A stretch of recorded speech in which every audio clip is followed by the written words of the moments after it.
الحمد لله رب العالمين والصلاة والسلام على رسوله سيدنا محمد وعلى آله وأصحابه أجمعين.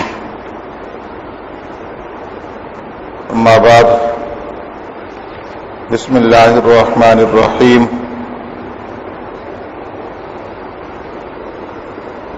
عن أبي هريرة رضي الله عنه أن رسول الله صلى الله عليه وسلم قال: إذا توضأ العبد المسلم والمؤمن فغسل وجهه خرج من وجهه كل خطيئة نظر إليها بعينها مع الماء، فإذا غسل يديه خرج من يده كل خطيئة كان بطشتا، فإذا غسل رجليه خرجت كل خطيئة مشيت رجلاه مع الماء حتى يخرج نقيا من الذنوب، أو كما قال رسول الله صلى الله عليه وآله وسلم.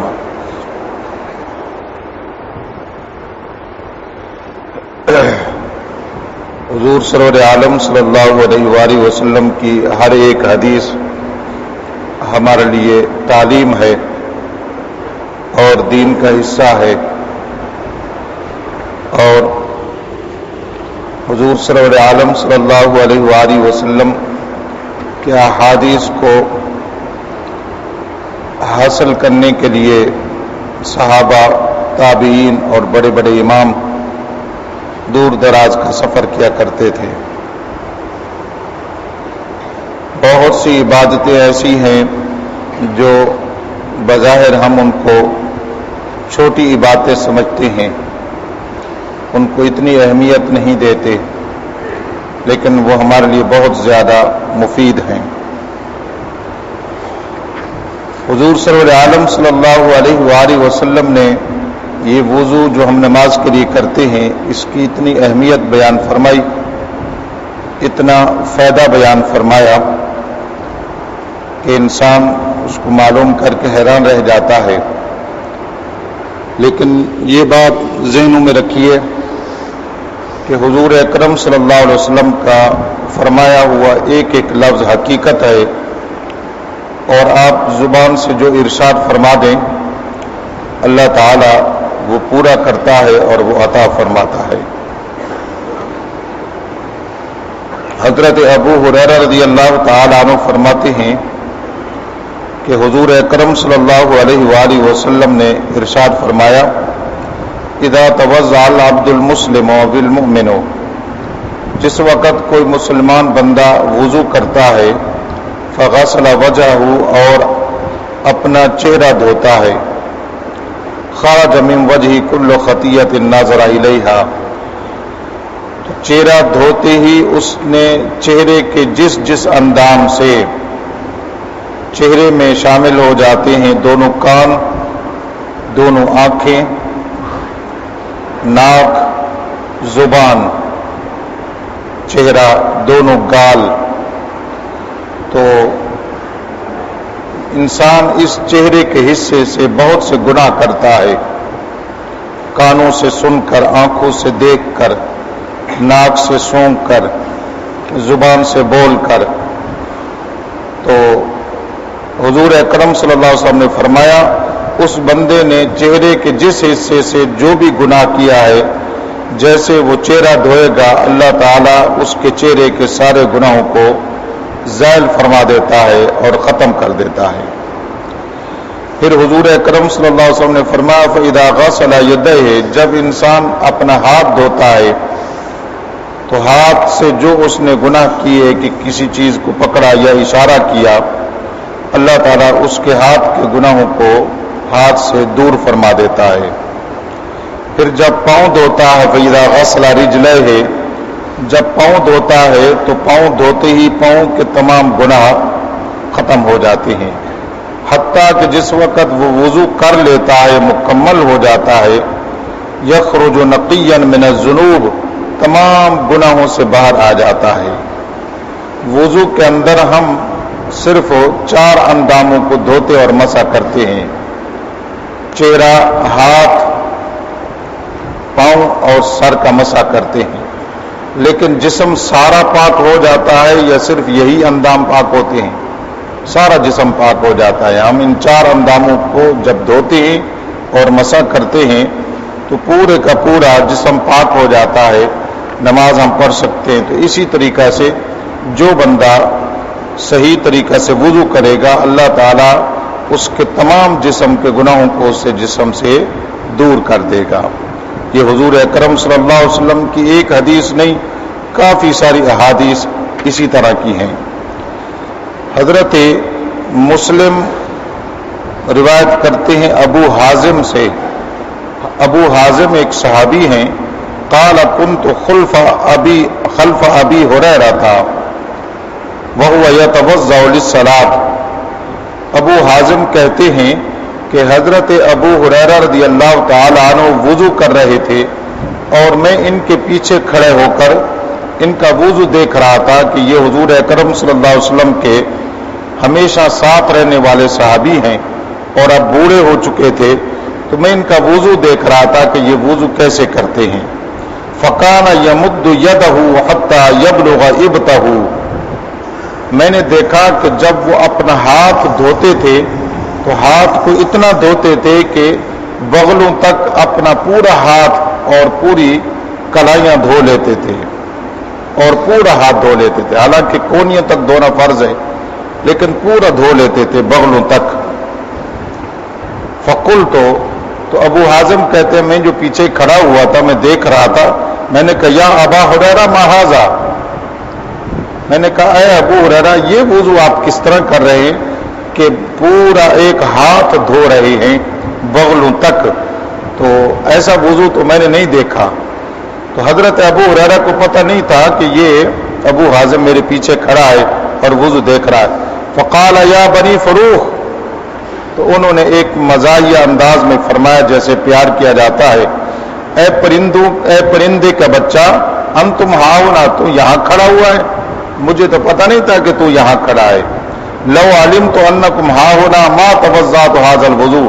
مجھے پتا ہوتا نا کہ تو میرا وضو دیکھ رہا ہے تو میں اس طرح وضو نہ کرتا, میں وہی وضو کرتا جو عموماً کرتے رہتے ہیں.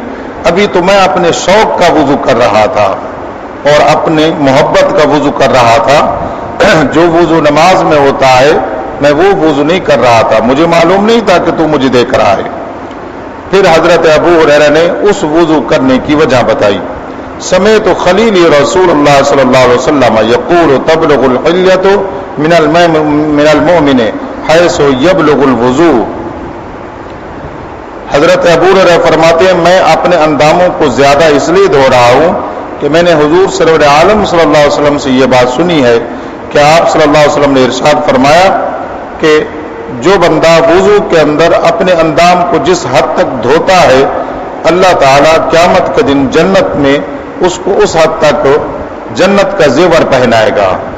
اس وجہ سے میں وضو لمبا کر رہا تھا تاکہ اللہ تعالیٰ جنت کی نعمتیں مجھے عطا فرمائے.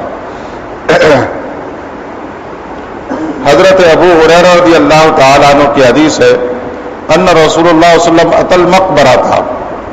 حضور اکرم صلی اللہ علیہ وسلم قبرستان تشریف لے گئے. یہ حضور اکرم صلی اللہ علیہ وسلم کی عادت مبارکہ تھی کہ گاہے بگاہے قبرستان تشریف لے جاتے, یا کہیں سے واپس آ رہے ہیں راستے میں قبرستان واقع ہے تو آپ قبرستان تشریف لے جاتے تھے.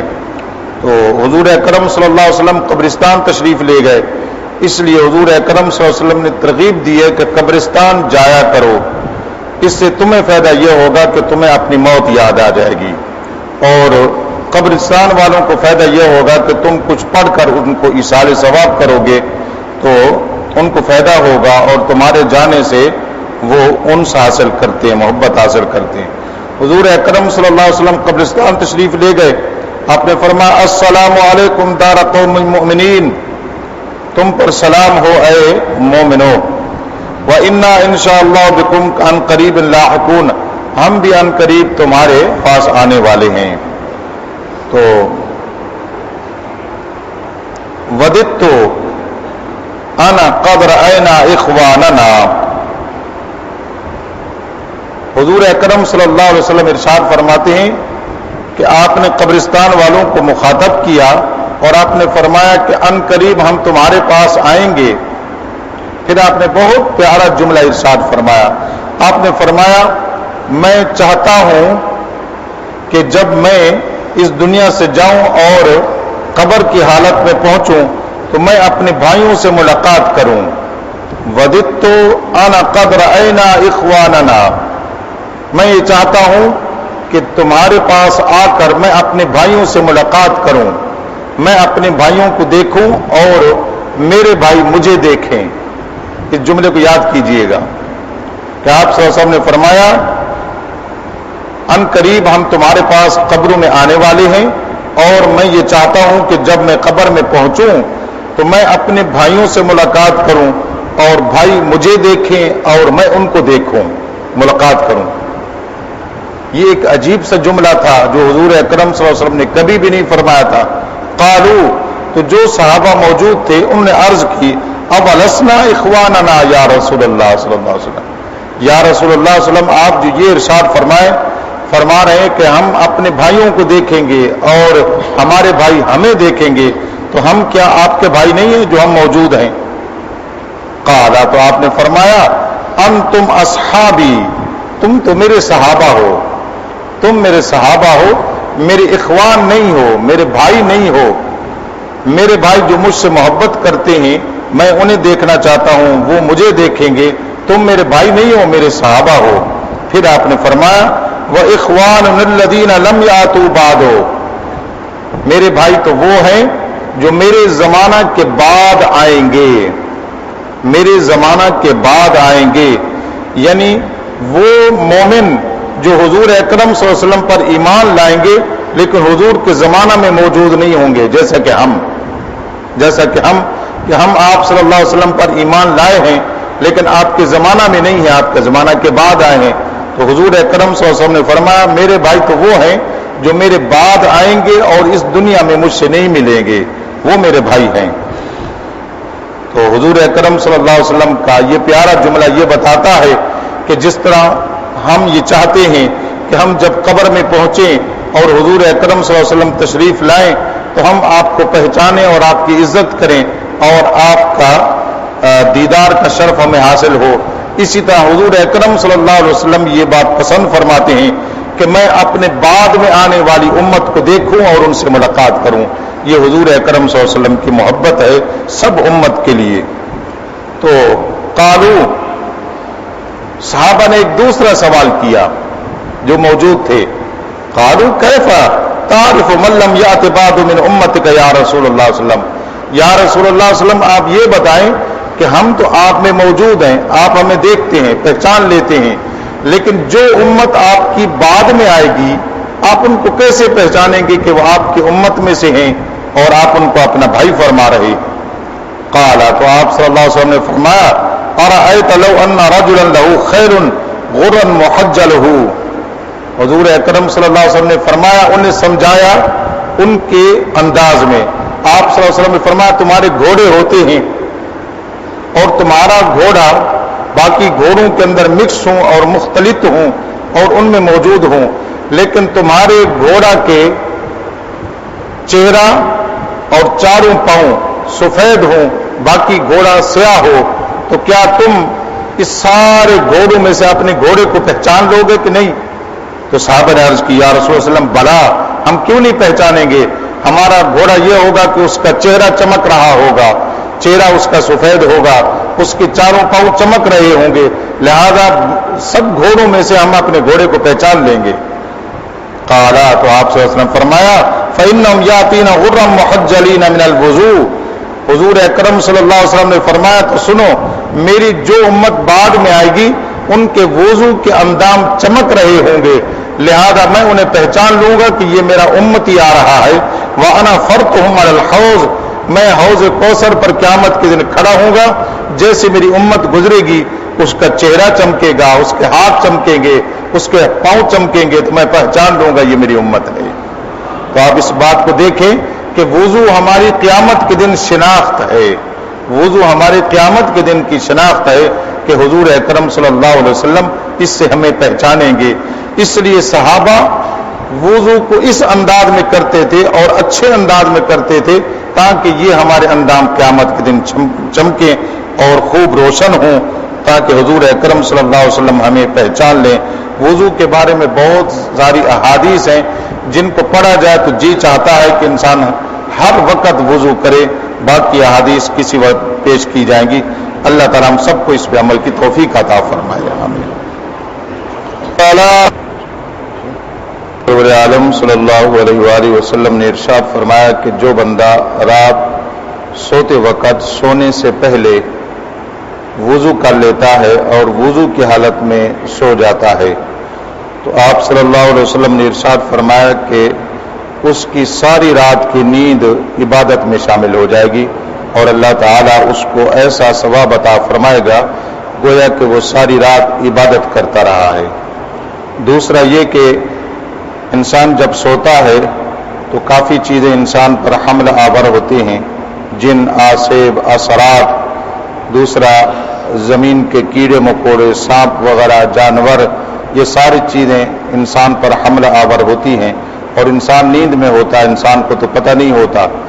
لیکن جو شخص وضو کر کے سوتا ہے اللہ تعالیٰ فرشتہ مقرر کر دیتا ہے کہ میرے اس بندے کی حفاظت کرو، تو جب تک صبح وہ اٹھتا نہیں اللہ کے فرشتے ان تمام چیزوں سے اس کی حفاظت کرتے رہتے ہیں۔